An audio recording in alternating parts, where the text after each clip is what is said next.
There we go. Hello, everyone. I want to wait till it says live. There we go. Now I'm happy. We can wait for a few seconds if you want to see if anyone's going to come on. Sure. I'm going to try to bring it up here. Oh, there it is. It's up. Oh, good. Okay. Well, let's see. There's already 2 people in here. All right. Hello, Dave. All right. Hello, YouTube. That's his come on, right? Mm-hmm. All right. I'm going to leave this up here so my old man eyes can see the chat. So welcome, everybody. I kind of was hoping to be a little. There's everyone's trickling in now. All right. Very good. So we can make some small talk until we start chatting for real, I guess. Yeah. Before this thing gets real. I've been watching a lot of YouTube videos lately. I watched a lot of Silver Age Dave stuff. The weather's getting cold. I'm a little concerned that he's not allowed in the house, so I have a spare electric blanket I'm going to send him. In an extra case of beer so he can stay warm out in that garage while he's sorting all those comic books. So here we go. Oh, there's AG Surfer just jumped in. Deadpool. There's other people here, but they're not registering. That's the okay. comic book guy. It's all good. So anyway, obviously Wednesday night is historically a thing that Nick does. He started a long time ago by himself, and then I came on with him, and then Anthony, and then John, and then we all kind of were together for a while. But for those that hadn't seen, Nick had a video about a week now, I think, right, Anthony? It's gonna be a week. It's gonna be a week soon. Yeah. So it was until the end, and Nick won't be on tonight. And, Anthony's been talking with him. So if you want to, tell the community a little more. Yeah, absolutely. Absolutely. First off, Nick would like to express his, gratitude for everybody that's been asking about him.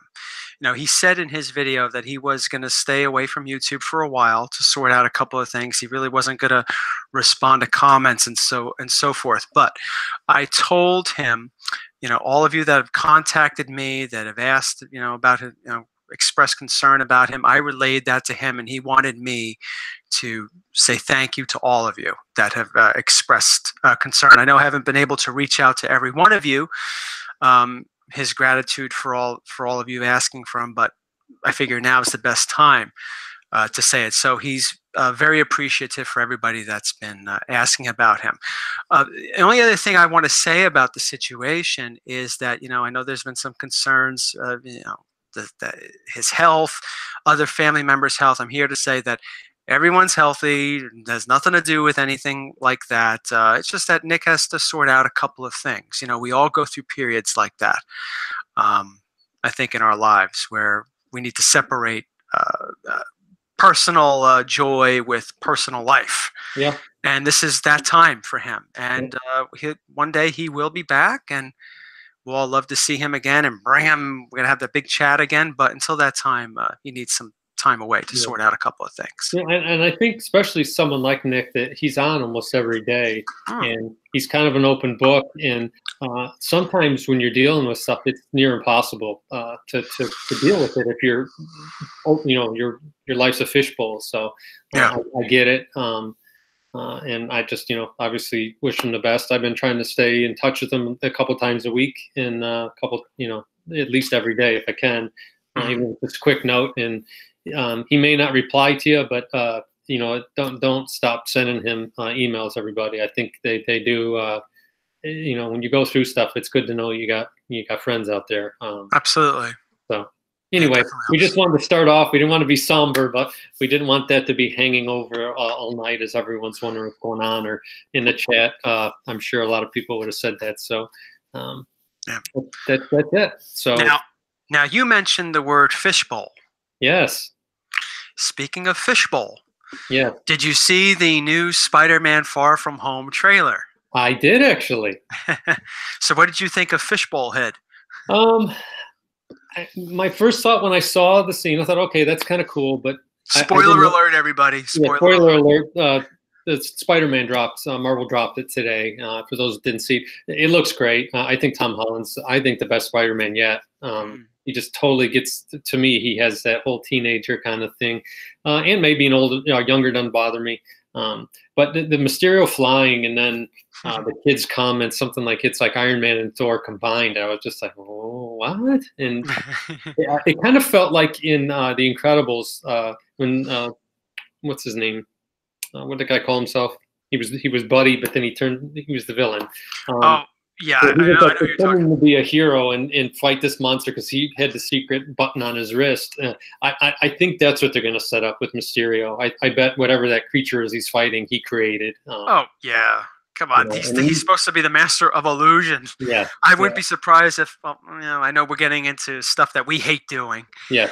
Like, oh, it's probably this and it's probably that. We'll leave that for when it happens. But or leave it for those channels since that's all they do. Yeah, yes, exactly.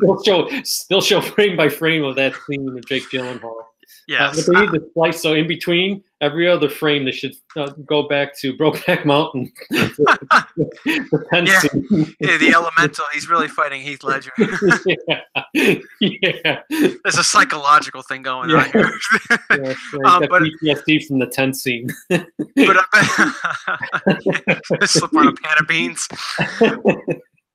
I remember my friend dragged me to see that. Yeah. Are you still friends with that guy? No, but no.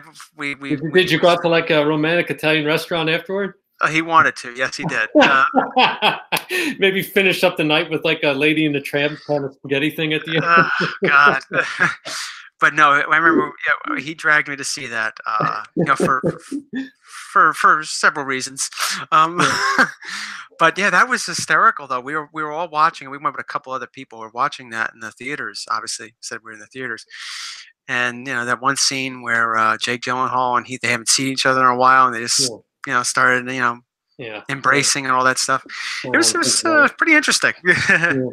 But regardless, getting back to Spider-Man: Far From Home, I'm going to play into this a little bit. Okay. Everybody, all of a sudden, is interested in the Hydro Man. Yes. And, is it the Hydro Man? No, it's one of the elementals, blah, blah, blah. But then they did a scene where there was something written on, I guess, a vehicle, whatever. It said ASM 212. That's a good one. I guess they're trying to give a hint that, or an homage that this is the Hydro Man or whatever it is. I don't know. All speculation. That book will be skyrocketing. It'll be on everyone's hot book.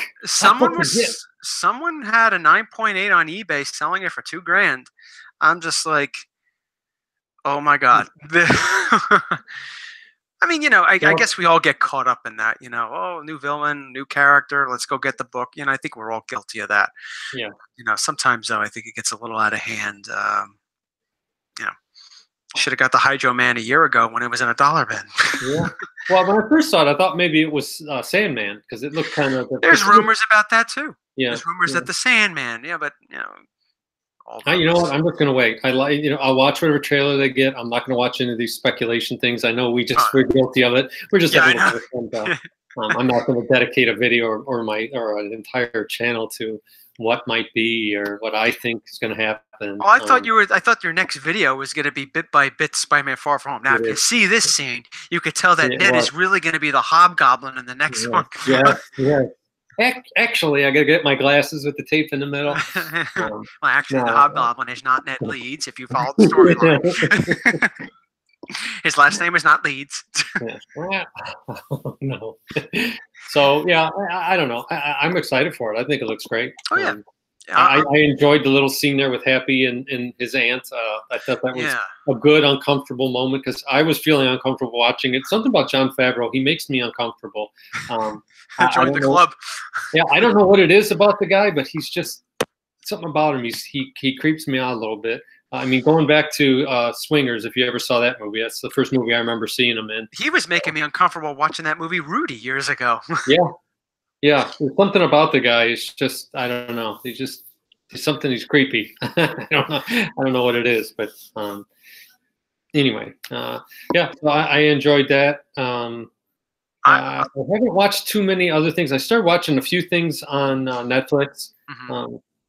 There's a lot of Netflix originals out there, and it's almost like a formula that they follow. And what was the one I watched? It had the guy.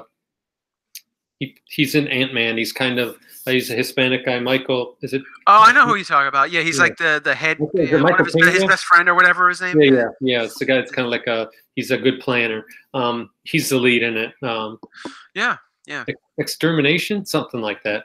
But it was okay. It was, I was out of town. I was in the Bahamas for 5 days working. I know that sounds funny, but I actually was working, and it was weird when I was walking around. I was on a small island in the north of, it's a whole bunch of islands, archipelago, and the island I was on, I was going to these like little corner stores, and everywhere you looked, there was just like somebody should see a wrecked car or a flipped over boat, and it reminded me of the scenes in The Walking Dead or Fear the Walking Dead, and it had everything, every element of it. You had these people that were kind of living on the ragged edge, and the zombies in this case were played by the Haitians that illegally inhabit the Bahamas, and they live in the woods, and they just kind of come out at night and they ransack the town and stuff like that. I guess they steal car batteries is the current thing they're doing. So that's creepy though that you were there. It is, and I'm not trying to blanket this and say all Haitians are this way, or I understand. No, I know. The ones I saw, they look like zombies. I mean, I think it's because they're starving and they're kind of slight anyway. They all appeared very little, maybe 85, 90 pounds. And it just was strange. You only saw them once the sun kind of went down. But it struck me as it was weird. And maybe it almost felt like maybe they're vampires. No, I saw them in the day too. But, okay. So there goes that theory. It was a weird kind of, you had like third world stuff going on, and at the same time you had people that are ridiculously rich. Like the home I was working on, it's like a $10 million house. So that's just the way it usually is in those countries. Yeah, you got the $10 million house, and then maybe a half a mile away you got an encampment of guys living in the woods. There's not too much middle class. And, it was a weird, and there was hardly any cars. It was almost all golf carts. So. It was interesting. It was fun for a few days, but I couldn't wait to get home. So I got home around midnight last night, and never so happy to see snow. Because I know there's no way they're living in the bushes out here. Well, you never know. Don't you have Mike still chained in the basement? Oh yeah. Well, one of the Mikes. I'm still not sure. Oh, was he fed while you were gone? Well, yeah. I usually just dump over a big bag of Alpo on the floor. He takes care of himself that way. All right. I put a litter box down there and a gallon of water. He's usually okay. I got a lot of books to press. Speaking of Netflix, Punisher comes out, I think, Friday? Yeah, that's the other one. There's been two trailers for that. The first one was very vague and confusing. Yeah.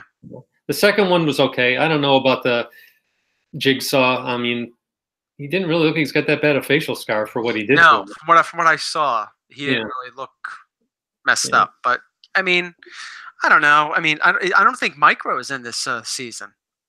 Yeah, he might not be. Well, we'll see. I think they're not going to give too much away. But I can kind of guess what's going to happen. Oh, because they're canceling the show after this season. I would think so. Yeah, I think they're going to use up whatever's in the pipeline, and that's it. Jessica Jones season 3, I think, has already been filmed too. And I would not be surprised. Punisher's canceled, and what do you call it? They won't announce that though until obviously everyone watch it, because no one wants to watch a dead series, right? Like that as well. Yeah, but so I'm looking forward to seeing it. I mean, I'm not that enthused about it, But it's going to be interesting to see what Disney, / Marvel does when that network goes live. Things like Falcon and Winter Soldier. I guess they're going to have their own show, and different characters are going to have their own. I think Scarlet Witch. I heard. And Loki, and so they're not going to be played by the same actors and actresses, are they? I would think so. Yeah. Okay. Yeah. So we'll see what happens. We'll see what kind of budget they throw out, because that would be the biggest problem I would see, is if they don't put enough money behind it, kind of like what they did with the Inhumans, which was god awful. It looked like a senior project. It was that bad, I thought. But speaking of the Inhumans, I remember I remember when that book was going for like crazy money when that show was announced. It was just like ridiculous. I mean, it cooled off. It's cooled off, but it's still, I think, way too high for what it was or what it is. I can remember I bought a couple of them below $200 that were in nice shape, and I slabbed and sold them. Yeah, I remember. Yeah. I kind of want at least a 7.0. That book, for whatever reason, if it's below a 7.0, you know, I guess a 6 would be okay. Once you get much below that, though, it just looks bad to me, and I don't know why that particular. Maybe because it's such a dark cover. Yeah, any crease would stick out. Yeah. Sort of like the 52. Oh yeah. Yeah. So you were telling me in our chat when you were away, you were reading Challenge. Oh, yeah. I was reading Challenge. Speaking of Fantastic Four and all this. Yeah, so you know, I got that graphic novel, and it's been sitting back there, and I started it, back in the summer, and then the whole house thing happened, and it got boxed and put away, so I didn't get past the first few chapters of it. So I took it with me on vacation because I didn't want to try to figure out how to watch TV. I watched a couple of Netflix movies, and that was about it. But I read a lot, and as I'm reading the pages of that, it's obvious to me. To me, it's not even an argument anymore.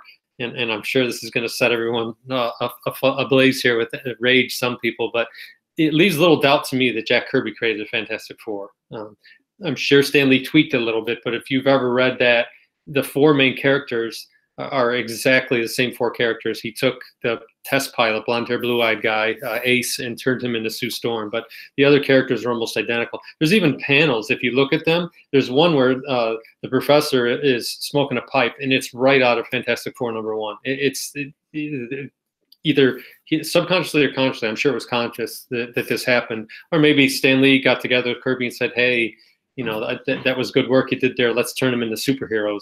Who knows what happened. And I'm sure there's documentation. A lot of people can sound off on that. But to me, the debate over who created the Fantastic Four for me is over. It's maybe Stan Lee had a lot to help do with the formation of it, but it's clearly to me a Jack Kirby creation. You know, maybe Stan Lee, like you said, he was the one that really was a story that he wanted to do one last book the way he wanted to do it before quitting the business. Yeah. Maybe he was the person that was like almost like the catalyst for this. Yeah. But then once that spark happened, you had Kirby that started running the engine. Yeah, I sometimes think of them like if you get a raw diamond, and that's what Kirby was. He would dig and he'd get that raw diamond, and then Stan Lee was the jeweler that would know how to split it and cut. Oh yeah, that's a good way to. And I think that's their relationship all the way through all of this whole thing. I think Jack Kirby came up with these great ideas, and Stan Lee figured out how to market them and how to polish them and how to make them just right. And well, it makes sense because Stan Lee was the editor. And, I could give you a bunch of information. It's like, nah. Well, wait, hold on to that one. Yeah. Maybe we could change this. I like that. And, cut the fat or what you believe to be the fat on the meat and try to put together something, really, really good. It sounds like Stan Lee. Yeah. Or at least I think so. And then you got all the other characters I think are similar as well. But it was just funny. I was sitting there reading it, and I remembered a couple panels, and I had wished that I had some reference to go look because I have that big Fantastic Four book, and I remember panels in my head from that book. I'm like, wait a minute, I've seen this before, and then I remembered where I saw it. It was in a Fantastic Four book like 6 years later. So that for me kind of ended that whole argument for me. Yeah, I don't argue that stuff anyway because no one's ever going to really know. No, I mean, I think it's for you. That's what it is. Yeah. From your experience, from what your understanding of it all. Yeah. That experience, it may very well be exactly what you said, but I think it's more so, hey, this is the way I feel, based on the evidence that's been presented to me. Yeah. So I think I think it's valid. Yeah, and I guess in the end result, it's not like there's someone keeping score of this stuff either. Yeah. I'm just glad it happened. It's just a shame that Jack died about 20 years, or almost 20 years before this whole thing really happened. Because I remember when he passed away, I remember hearing about it and all that stuff. We were still a few years out before any major successful Marvel movies. Yeah, I mean, when he passed, it was kind of like, the comic industry was barely on life support at that point in 90, was it 96, 94? No, 94. 94 he died. 94, yeah. So, I mean, it was not, that was like really, really in a bad time for comics. So, would you say 96 was like a real low point, the lowest point for comics in the 90s? Well, I can't really say because I got out in 93. That's right. Very early 93, I was out. You know, I had gotten married the year before, and I was building a house, and you know, doing all that kind of thing. You know, I was still in my 20s, but you know, I had just gotten out, and then I didn't come back until 2013. That's right. I remember you were out for 20 years. 20 years. It was a time capsule. 20. Someone opened it up, and out you popped out. I popped, yeah. They're like, oh, we don't have any of those holographic covers, do you? For sale? Yeah, I was, you know, stay off my lawn moment with the, what's with all these colorful, shiny pages inside? What the hell? This isn't my comic book. my first holographic, well, hologramish type cover was Spectacular Spider-Man 200 from that era. It's the one where Spider-Man was fighting Harry Osborn as the Green Goblin for the last time. I think he died in that issue. Yeah. And I thought that's, oh wow, this is so cool, this cover and everything. This must be something definitely worth holding on to. And I think it's still in 50-cent bins today. Yeah. but that's the one I remember the most. And of course there were others and all that stuff that came out. But for somebody that wasn't really into comic book collecting back then, like I mentioned earlier, that, you know, previous videos I started with EC, so I really wasn't into the superhero stuff. But I remember when The Death of Superman came out, that was like news. Yeah, that made. I remember that made the nightly news, and you know, people that weren't involved in comics or didn't care about comics, but everyone kind of knew about Superman because of, you know, the success of the cartoon way back, and then the 50s again with the black and white TV show. I used to come home from school and that'd be on, and it was campy and stupid, and the, you know, the guy didn't really look like a superhero, but or at least the superhero that I saw in comic books. But I watched it anyway because, like we were talking about last week, we didn't care. You know, if it was remotely superhero related and wasn't in a comic book, we would watch it. I'll never forget, like around that time when I was really starting to get into superheroes. This is like maybe March or April of 1993, and I was just hoping to see like a trailer come on TV showing like maybe a Spider-Man movie or whatever. And I'm seeing this one trailer, and I'm like, oh, you know, that's really vague and all that stuff. I was like, oh man, this would be great. Is this an X-Men movie? And it was Jurassic Park, but but I was just so hoping that this was something that comic book related. Yeah, I mean, I watched Wonder Woman, and I didn't really like the character. I didn't really read the comic book, but you know, the guys are going to chime in now. Linda Carter, va va boom, and all that. But for me, it was a superhero, and it was live action. You know, we talked about Electric Company last week, and I even kind of silly characters I can remember. Every fall, they would have the sneak peek the Friday before the first Saturday where the new fall cartoons would come out. And this is a thing that would happen. And it was in the 70s. If you were guys in the chat, if you were a kid growing up in the 70s, you couldn't wait for that Friday because typically you started school like Tuesday, Wednesday, which would be after Labor Day. And it was already in the comic books, and you'd see the new Saturday lineup, and you didn't know who's Great Bape, what the heck is this? You know, what are the Laugh Olympics? You know, who are all these people? Who are the Herculoids? All this kind of stuff. And then you would wait, and then Friday night they would have a half-hour show, and they would show you a snippet of each cartoon that was going to debut the following Saturday. And I can just remember as a kid, we'd be, you know, underneath a tree somewhere at recess, reading the comic book and pointing all these different pictures, and you couldn't wait for that Saturday. You'd be up ready to rock and roll, bowl of cereal in front of the TV, ready to go. Yeah, I remember. For me, it was that X-Men cartoon. Oh, because that was one of the first Batman the Animated Series was like one of the. I used to come home from work. I had an apartment back then when that came out, and they played it in the afternoon. I couldn't wait for that to come on. But that was like one of the first animated series that really did the characters justice. That was kind of true to the comic book, and X-Men followed suit. Yeah, X-Men was really true to the comic book. Yeah. But have you ever seen, or are you aware of the first X-Men animated cartoon? Yes, the Pride of the X-Men. Yes, it's so bad. Wolverine has an Australian accent. Have you seen it? I I saw have the portions VHS of of it. It is awful. That theme song is one of the worst things ever written. I remember back then I was reading a potential script for the X-Men movie, right? Hollywood was working on it, and I was reading this script, and I was like, "Good God, are they purposely trying to make this not like the X-Men?" The main character was supposed to be like a Magneto-like character, but his name was Prince. And I remember Prince winds up killing Wolverine, and they bury him. Then he comes back to life because his regeneration kicks in. And I'm just reading this. I'm like, God, this is just awful. Why don't they just call this character Magneto? Yeah. Is it too stupid?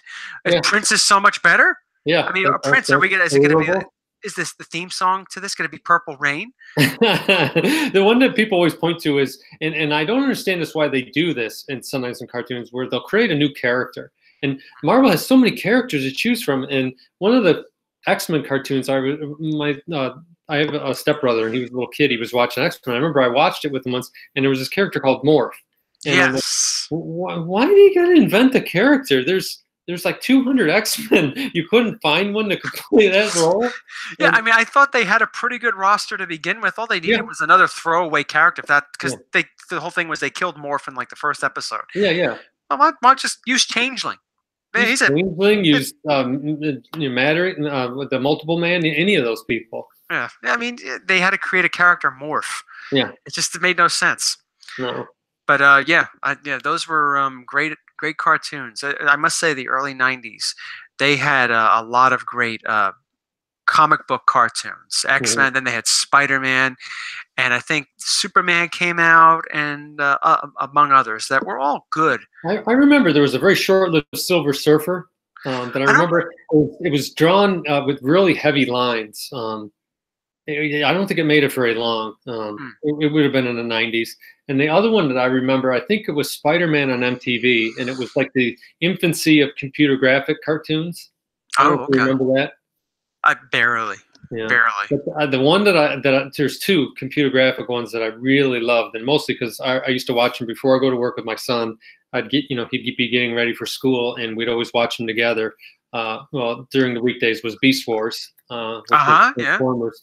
And those graphics are horrible now, but then I just remember watching that with him, and how exciting that was to wait, because they didn't drop everything back then. You had to wait every week to see the next thing, and sometimes there'd be a cliffhanger, and he had the toys, and he'd sit there with his little guys ready to go, and we'd watch the show together, and it still is fun to this day to think about that. But the other one that I really enjoyed was a Canadian cartoon called Reboot. I never heard of that one. Never saw Reboot. Anyone in the chat, chime in if you saw Reboot. But we loved that. It was a Saturday thing. Speaking of Saturdays, the last kind of Saturday cartoony thing I remember is, I think it was ABC used to do a thing called One Saturday Morning, and it was like a loosely hosted, and they had like a theme song, and they had a whole series of cartoons that would be on One Saturday Morning. But that was in the mid 90s, and then I think that was kind of the end of it. You had a little bit of SpongeBob, but then Cartoon Network, and you had Nickelodeon and Nickelodeon Junior, and cartoons were on all the time, so it wasn't a treat anymore. When you were a little kid, other than Christmas, if there was a cartoon on at nighttime, that was unbelievable. Yeah. I mean, I can remember Disney. I would go over to my grandparents' house because we only had black and white TV, and they lived next door. After dinner, if we were good, we could go over and watch Disney, the world of Disney. And I remember watching Donald Duck and Chip and Dale and Color, and at nighttime cartoons were just, when I was a kid, it just was so different an experience to have. I know Flintstones ran at nighttime. It was like a regular sitcom.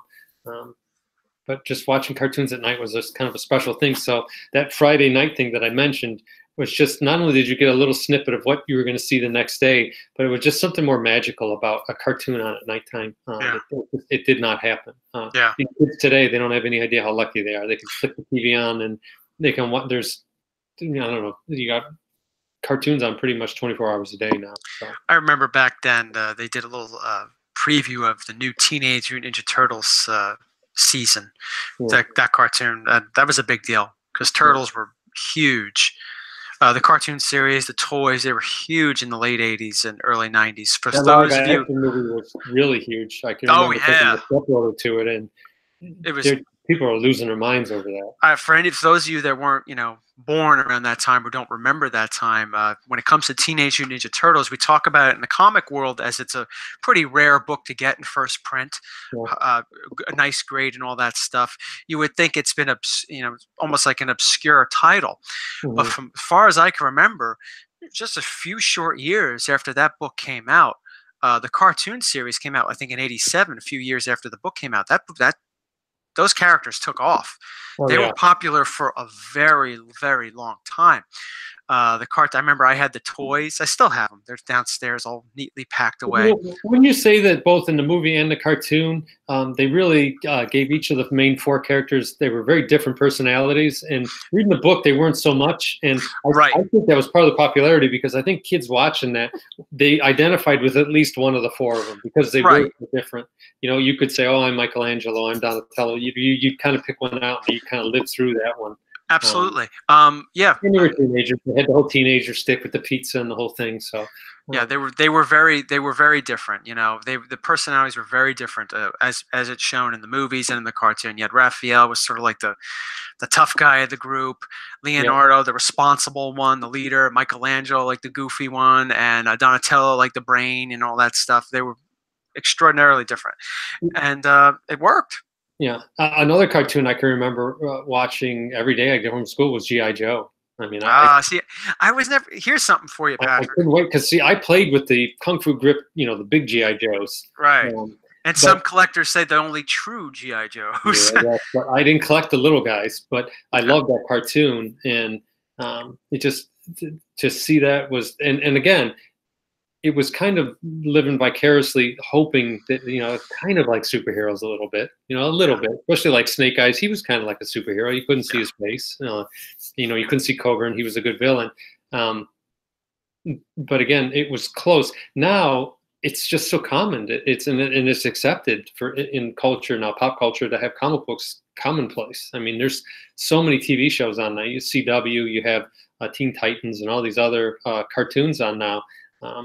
That it blows my mind, to sit back and see it. And for people that are in it now, that these shows, they just kind of take it for granted. It's amazing for those of us that kind of remember when the closest thing we had a superhero on TV probably was like $6 Million Man, And speaking of that, the guys are old enough to remember the first time Bigfoot came on stage on the screen. You could hear him coming through the woods. And Andre the Giant. Yeah, it was Andre the Giant. They had the yellow context, and it was scary as hell. And that's how the season ended. You didn't know what the hell happened. You had to wait almost a year to see, where that picked up. It was pretty cool. I enjoyed the Honda commercials this Christmas. They had Steve Austin, "This is your old friend," and did you see them? They had the little doll jumping around on the car. Did you ever see the movie Scrooged? Oh yeah.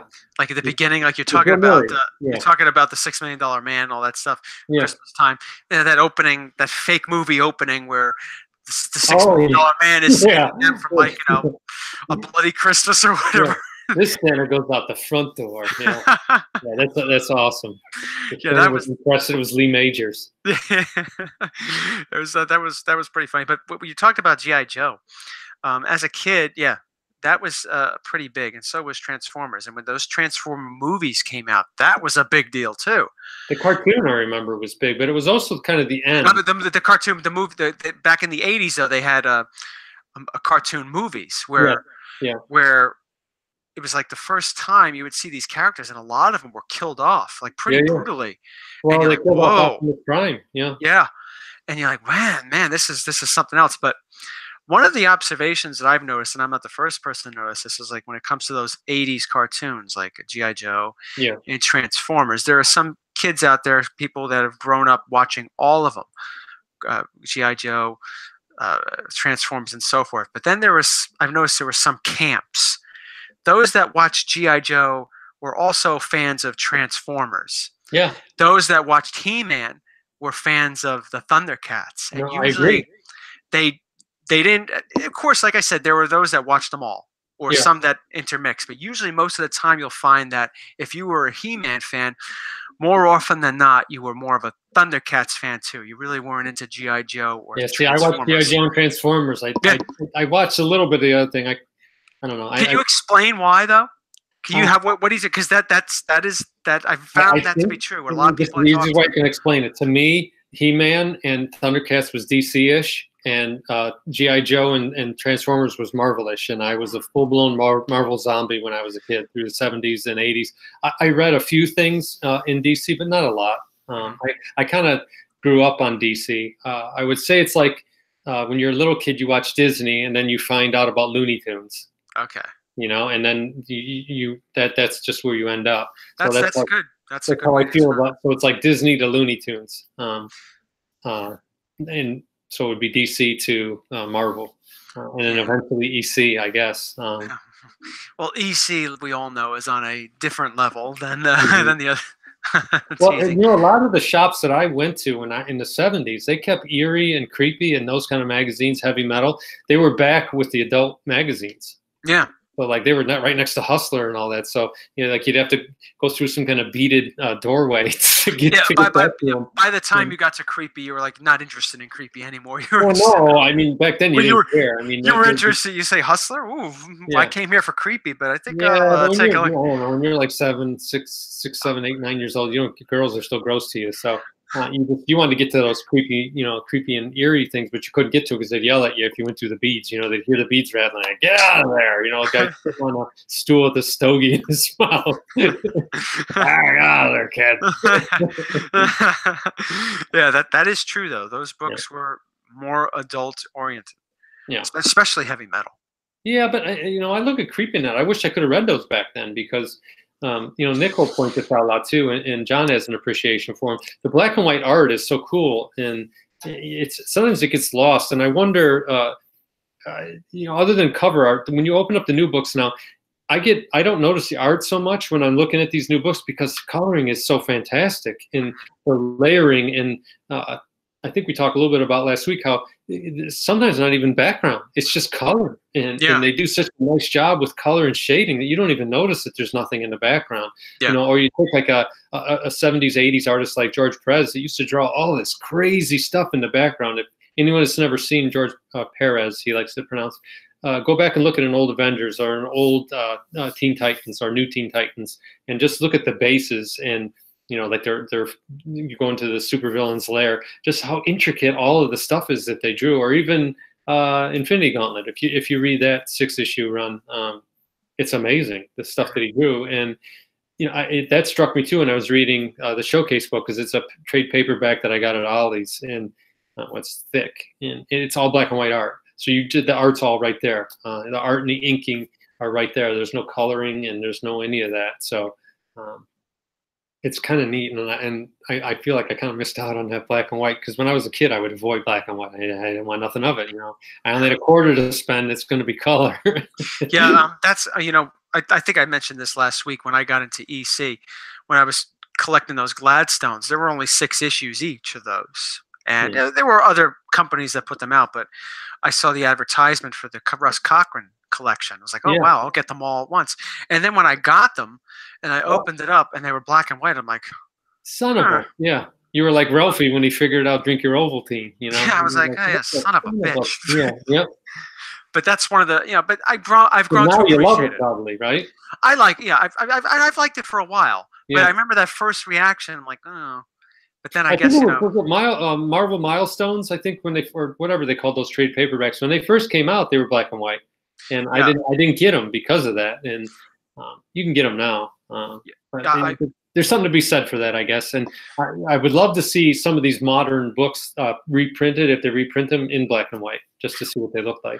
Well, I remember you talk about the Marvel ones. When I first got into the superhero hobby, I have to always differentiate because I started collecting EC a few years before I got into superheroes. Yeah. But one of the things, I was interested in reading the origins of the X-Men. It's one of the reasons why I'm so interested in first appearances, because I want to see how everybody got their start and how they met people. But I couldn't afford an X-Men 1 back then. So the guy that was helping me, I think I mentioned this in one of my videos, he gave me 2 Marvel Masterworks. The hardcover, and they were in color.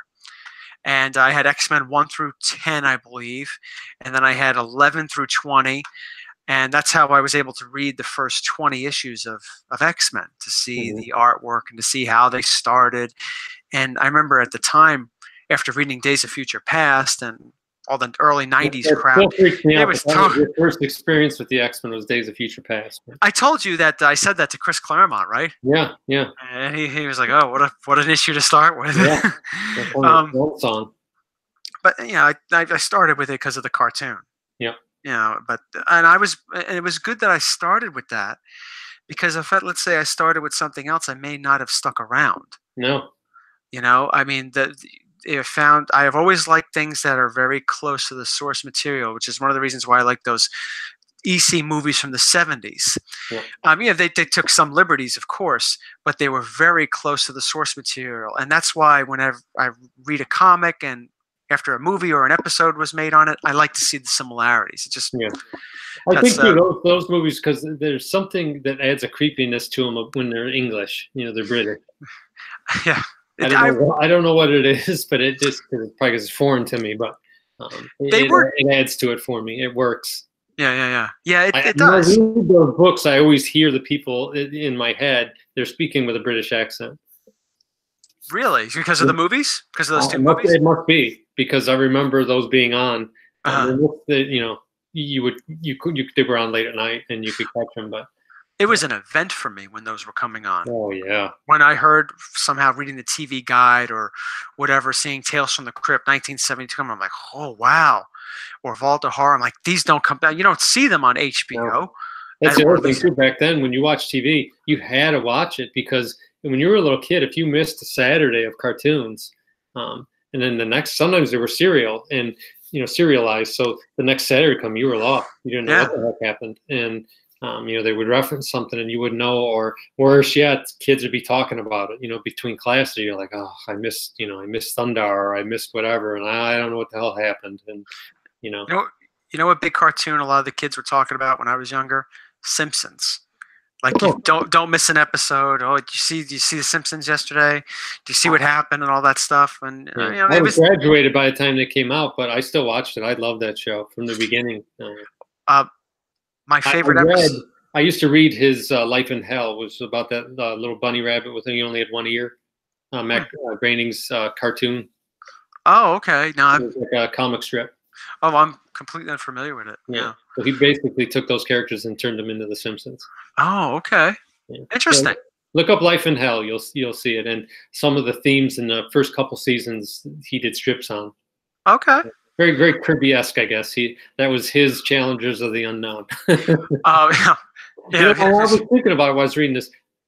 I don't know if DC would do it, but if those characters are fun enough, and I think it could be done in a 1940s kind of way, that I think it'd be a very entertaining movie, if not an entertaining TV series. What, Challengers of the Unknown? Yeah, and it kind of would be a thumb in the eye of Marvel too, Like, it would be like a Fantastic Four, only done better. I've always thought, if you've seen the Incredibles movie, the first one especially, that feels like a Fantastic Four story to me, because it's a family and they have abilities, and I would be interested. They're real close. I mean, if you think about it. I mean, three of them are identical. So I would be very interested in seeing a really good Fantastic Four movie. I mean, I think a lot of people feel, well, reason why I say this is because I've heard people talk about it on the Facebook boards and all that stuff, that they don't think that they could do a good Fantastic Four movie. I think it can be done. And as big as why couldn't it be done? Now, I think that the appeal of the Fantastic Four is going to reach a lot more people because of the family aspect of it, and because of the exploration too. So I almost would see them coming in kind of a backdoor way through the Guardians of the Galaxy. I'm interested to see what happens at the end of Endgame. Not because of, how are they going to bring all these characters? I don't care about that. Yeah. I'm interested in seeing the post-credit scene. Yeah. I want to see, okay, how are we moving? What phase are we in? We're in phase 4? Yeah, well, I think you're going to get tons of end credit scenes at the end of that thing. I have my theories on what's going to happen. who they're going to introduce. And are you going to do a video on it? yeah, I'm gonna call it must-see video. You heard it here first. Forget about everything else that you've heard. Right, then those guys also get on and they make a video. See, I told you I was right. I speculated this. I speculated this right. But I think though, and I'm glad I have 2 copies of this book because it will be on sale when this goes through. You have to share. You have to share me your hot book tip. I think you already know what it is. No, I probably do.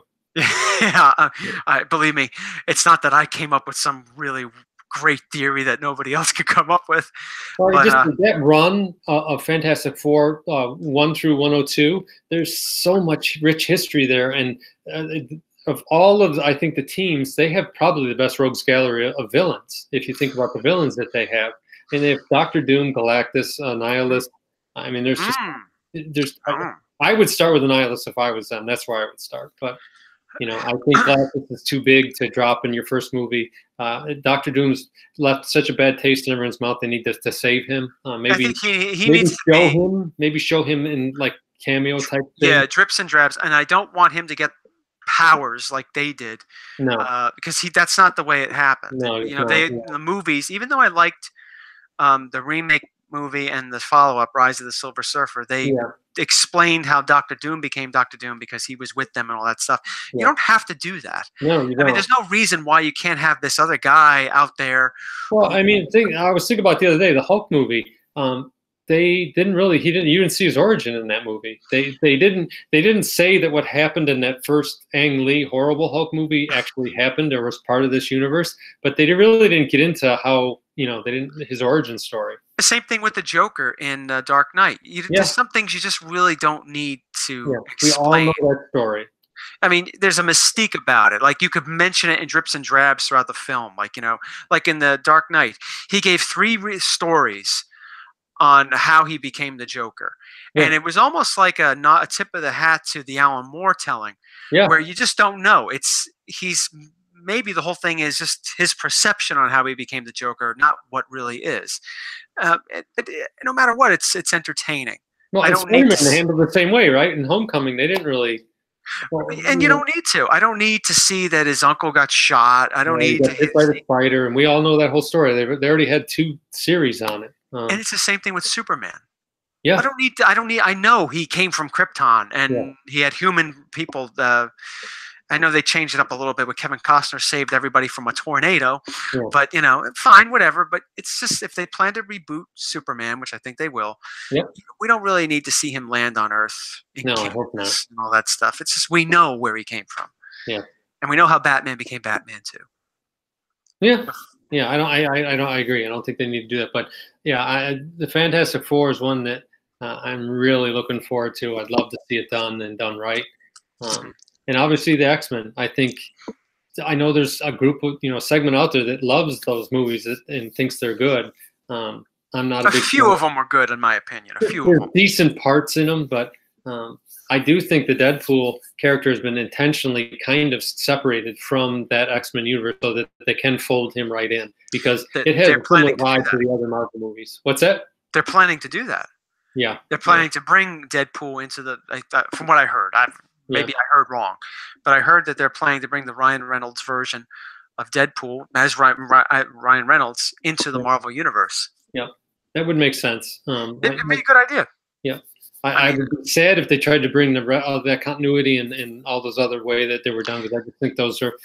They don't have the same feel, the same vibe, and really, it's the Kevin Feige stamp. I think is why they're missing that. So hopefully he stays around, and I'm sure he will. I mean. Why would he leave? Right, he's not that old. Well, I would like. Everything turns to gold. So, I mean, when it comes to X-Men, when it comes to the Marvel Cinematic Universe version, who would you like to see on the team, and who would you like to see them go up against? Well, this is the X-Men. Yeah, let's say we're coming out. Everything's clear. X-Men movies coming out in 2 years from now. Yep. Who would you like to see as the core team in that movie, and who would you like to see them go up against? What would you think would be interesting? Like you said, a Nihilus for a Fantastic Four. You think they would be good?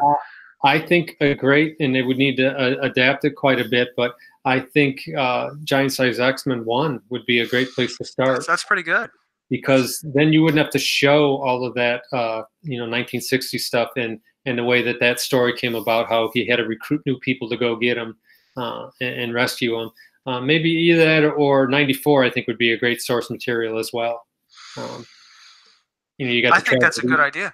Yeah, and I think you'd have to change it up a little bit because Count Nefaria is a good enough villain, but what was it, the Anti-Men or whatever they called them, kind of weak villains. So mix something in there. But I think that era right there might be a good place to start. It's good source material.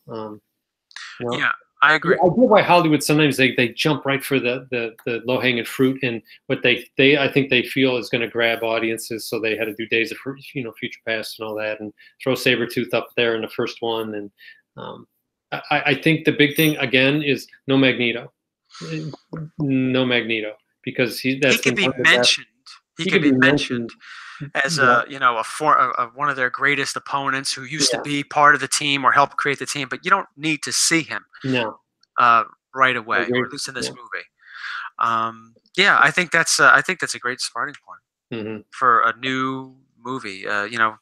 Professor X and Cyclops trying to recruit new mutants. Please, for the love of God, find an actor that's like 5'4", 5'5" at the tallest to play Wolverine. For Wolverine? Yeah, we don't want a 6'3" Wolverine anymore. I remember, speaking of the early 90s, there were rumors that Glenn Danzig wanted to be Wolverine.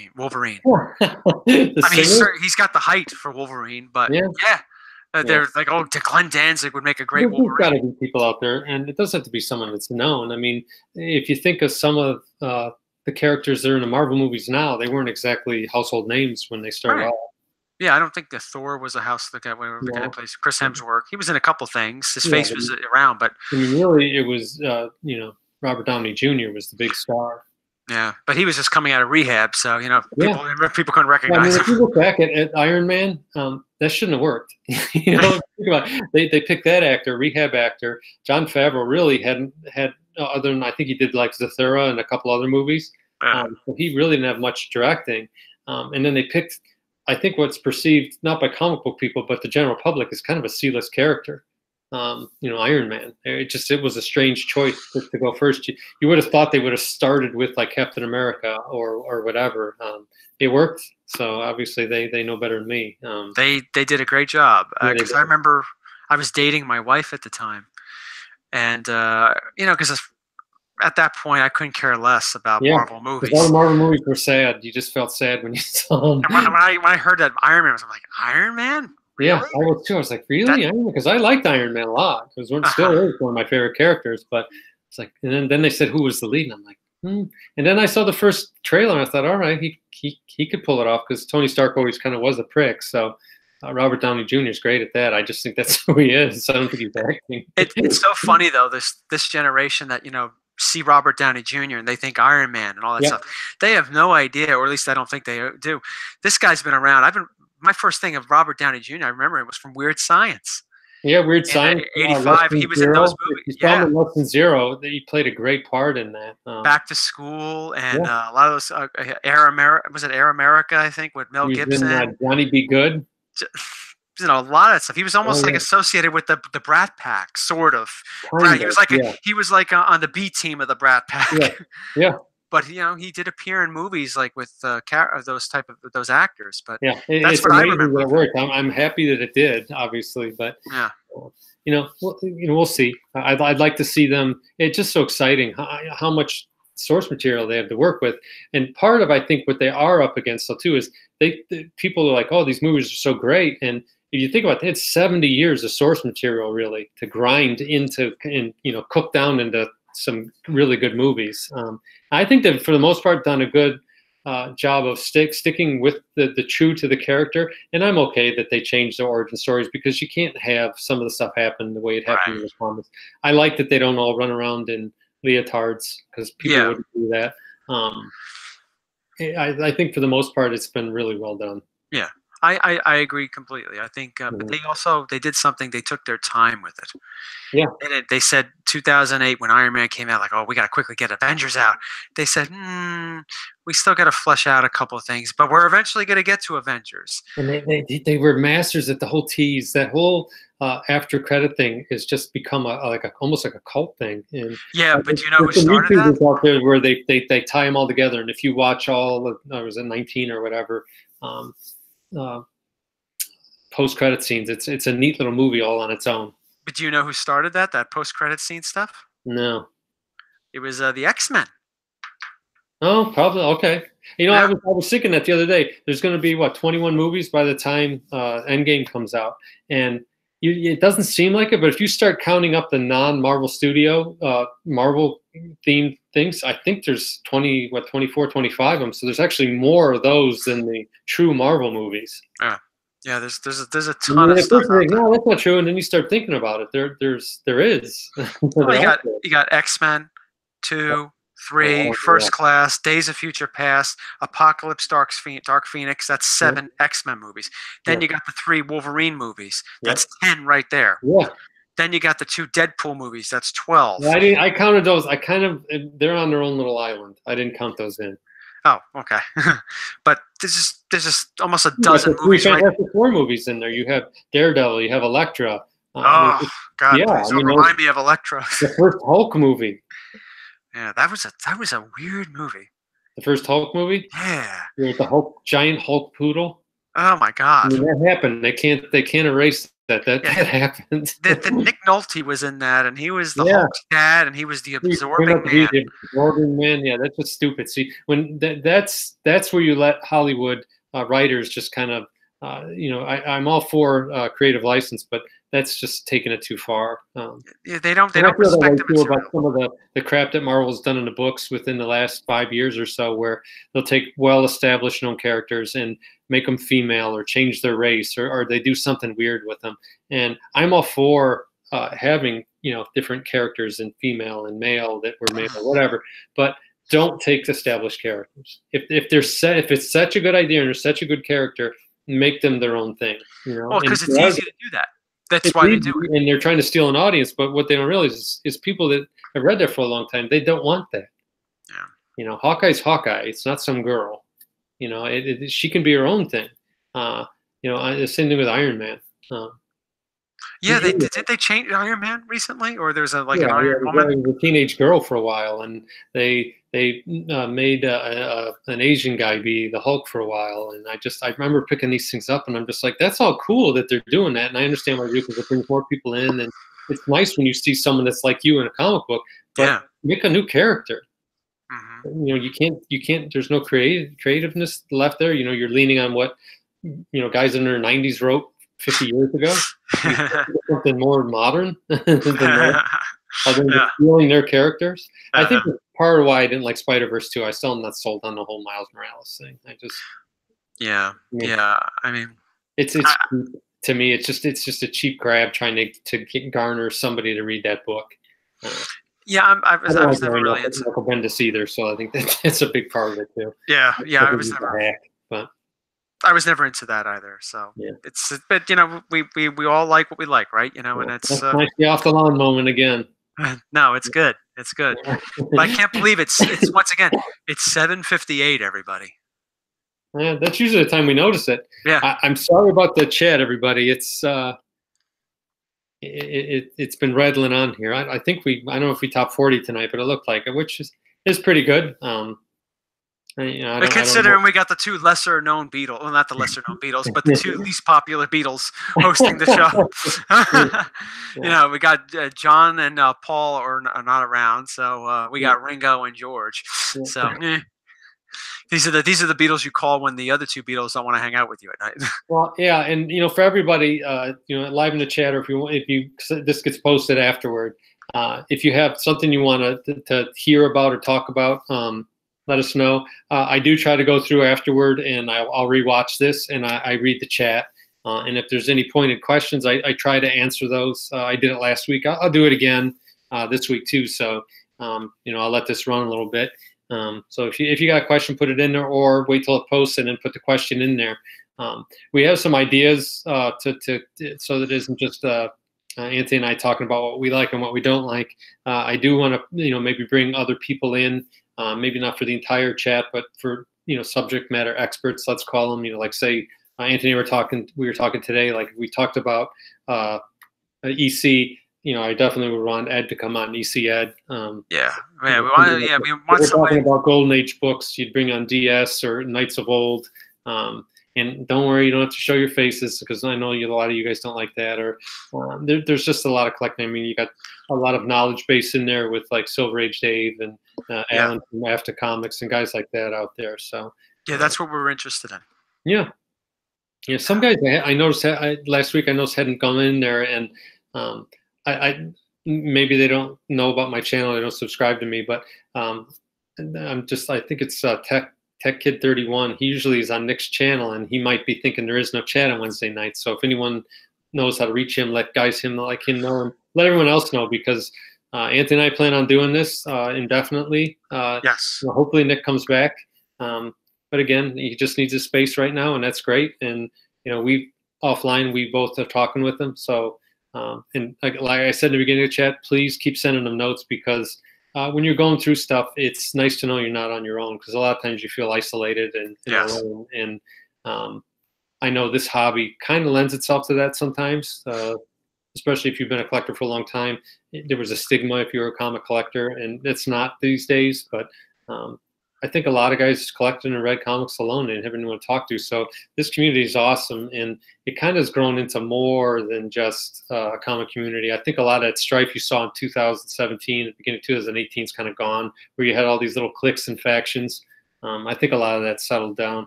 Yeah, at least I don't notice it. I don't partake in it a lot, so I don't get involved in that kind of jazz. But anyway, to me, it seems like it's people interact a lot better and a lot more civil with each other. Because I could tell you, YouTube as a whole it can be a really cruel place if you read some of the comments. Yes, I get my occasional passive-aggressive remark. Yeah, sometimes people just having a bad day, or some people are rotten. But for the most part, I noticed this hasn't been that way. So, I just see it. There's After. Hey, Alan. Yeah. I see Silver Age Dave. Let me go through here. Captain Crunch, that's one of my favorite handles. Todd Hobeck. There's Knights. Captain Crunch. I remember. Gorilla Todd. I remember. I think I was one of Gorilla Todd's first subscribers. Maurice is on here. Yickety Yakety, I think I saw earlier. I watched one of his. There's Metarog. There's a subject matter expert. If we ever need to talk about price variance and that kind of thing, he probably has forgotten more than I've ever known about that subject. A Silver Age guy. He's living in an apartment right now. I've been watching your videos, and I like your new thing, but I miss the old curio cabinet you used to show your books in. There's Gumba. You haven't done a video in a little while. The boy who had 7 talks of comics. You know what? I don't know if I subscribe to you, but if you haven't done it, or if you don't do a video, you need to do a video explaining what your handle means, because I think a lot of people don't know what that is, and maybe it's a very obscure reference, or it isn't a good story. In any case, do a video, and if you do, because I want to watch it. Who else we got in here? Azkaban. Yep, I've seen him a lot, or her. I don't know if it's a guy, because I don't think he makes videos. Am I missing anyone? If I missed you, I'm sorry. There was a bunch of other people in the beginning. We'll get you next week. Yes, we'll get you next week. So hi, everybody. If I didn't mention your name, I'm sorry. But again, throw some comments, some questions if you want to know something. I get this question, hey, when are you going to make more videos? I am going to try.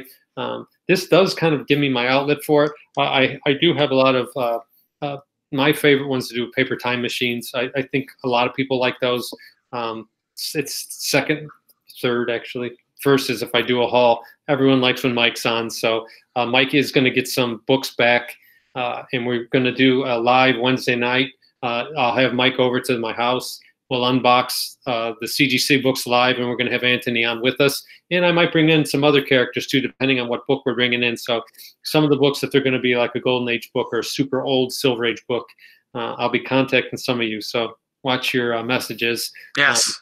we'll bring you in for little parts here and there for reaction, and I think it'll be fun. I think it'll be fun because for me, when I see people opening some books and there's a genuine, glee or happiness when they're doing it, I kind of feel like I'm getting the book a little bit too, So, especially if I know that person wants that book and they've been chasing after it. So, anyway, I can't read. My eyes aren't. I got to get glasses that I can see kind of small stuff from about 3 feet away, and I'll be all set. But anyway. Thank you, everybody. My favorite Captain Crunch. Yes, thanks everyone for tuning in. We'll be here again next week, Wednesday. I do think I have something going on Wednesday night, maybe. Anthony, I'll keep you informed. Yeah. Let me know in the comments too if everyone liked that this morning where I posted that there was going to be a chat on at 7 tonight. If we do change it, either change the time or change the day, I'll post that. So stay tuned and hit the bell or whatever it is so you know when something's going on. I don't know how all that works. I just know I leave the bells on for everybody so I see everyone's everything. He gets bombarded with a lot. I get bombarded during the day. It's nonstop. It's like raining notifications, especially once Nick comes back. And I don't know, for those of you who haven't seen the series yet, his deep dive into the CGC census is awesome. It's the one with a little submarine on it. He did I called it Nickflix instead of Netflix because he dropped the whole series all on one day. It was great because I was on vacation, so I watched like 3 of them in a row. And you can tell he's a complete numbers geek, and he loves looking at the census and the numbers and how things dropped. And when like a trailer came out, you can see exactly when it spiked. Like Hydro Man. It's fantastic viewing. As soon as we get off here tonight, I'm going on eBay. I'm buying like 80 copies of that. You better check your local stores. Look at those dollar bins. Yeah. I am excited though to see more news about this Eternals thing. And I went back and I listened to and watched that Kevin Feige thing again. I'm not so sure he wasn't joking. We'll see. There was a little bit of a very satirical tone in his voice, and I think I have 6 copies of it now. I already had 3 or 4, and I was at a show. And if I see them for a decent price and they're nice, if they're 7.0 or better, I just buy them. I got 2. They're going to be slabbed. They're going to be pressed. Ready. And one day they will be ready for sale. Laying dormant, just waiting to strike. Yeah. But not you got your own comic sleeper cell. Oh yes, those books. They're going over. Those books are. I know. These guys will stay on here all night. We still got 34 guys on here. Those books are like ready. The Legend, when he used to do his thing on Fridays, I wouldn't see it, and sometimes I would say, "Oh, maybe he's still on," and I click it on, and it would just be that test pattern in music, and there'd still be like 30 guys on there chatting. Yeah, I remember that. I remember those. It's just funny. How so many people just say it's just like it is kind of like a big cool hangout. So anyway, I'm glad a lot of them sticking around. But yes, please join us again next week. But like Patrick said, we have to change the time just for next week for whatever reason, just stay tuned. Same bat channel, but it might be a different bat time, right? Yeah, that's right. Thanks for watching, everybody. Thanks, everybody. Good night, everyone. Bye bye.